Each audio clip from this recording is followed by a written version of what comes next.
Anna and Milton grew up and eventually left to study in the big city. They chose to study the same thing. Their first exam was on the financial system. They met up to study together. Do you remember when Mom explained the two types of money she had? Type 1. Most of her money was in bank deposits. Money that her bank, the BBB, owed her. Type 2. And a small part of her money was in notes, money that the central bank owed her. Now, in financial systems, we are going to discover the third type of money, reserves. Reserves are deposits that banks, like the BBB, hold at the central bank. Just as people have a deposit at a bank, banks have a deposit at the central bank. What for? Reserves are the money with which banks pay each other.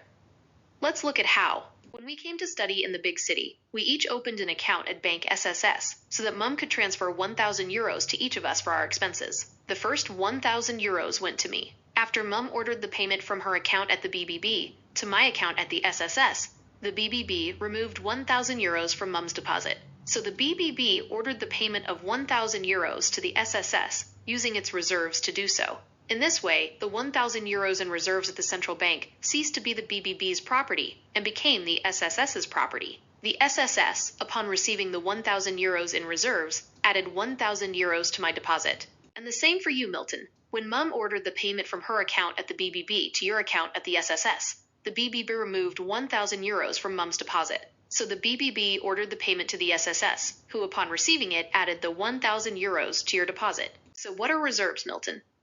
I would say that reserves are deposits that banks hold at the central bank. That is, they are entries in the list of people to whom the central bank owes money. In the diagram, the central bank owes the reserves to Bank BBB. That is, the BBB has reserves at the central bank in order to make payments to other banks. For example, to the SSS. Milton, let's see how reserves work on a normal day for a specific bank. For example, for the BBB, Mum's bank. On a normal day, the BBB receives reserves when its customers receive payments coming from customers of other banks. For example, with every delivery Mum makes at the egg market, she receives a payment from an account at the CCC. When a CCC customer sends money to a BBB customer, the CCC stops owing the money, in deposit, ordered by the customer. That's the good part for the CCC. The bad part for the CCC is that it needs to send reserves to the BBB so that the BBB can credit the payment to its customer by increasing their deposit, thereby completing the payment between customers of different banks. But on a normal day, the BBB also transfers reserves to other banks when its customers make payments to customers of other banks.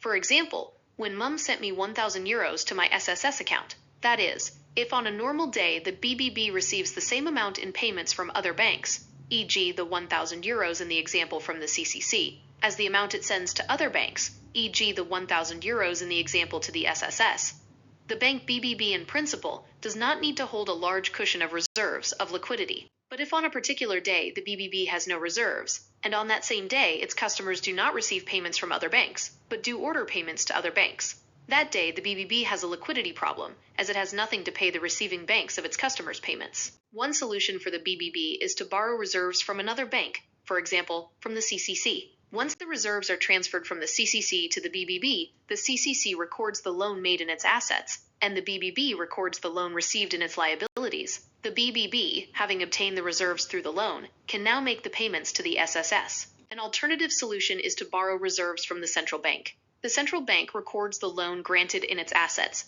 and records the reserves lent to the BBB in its liabilities. The BBB records in its assets the reserves it needed, and in its liabilities the loan it must repay to the central bank. Having obtained the borrowed reserves from the central bank, the BBB can make the payments to the SSS.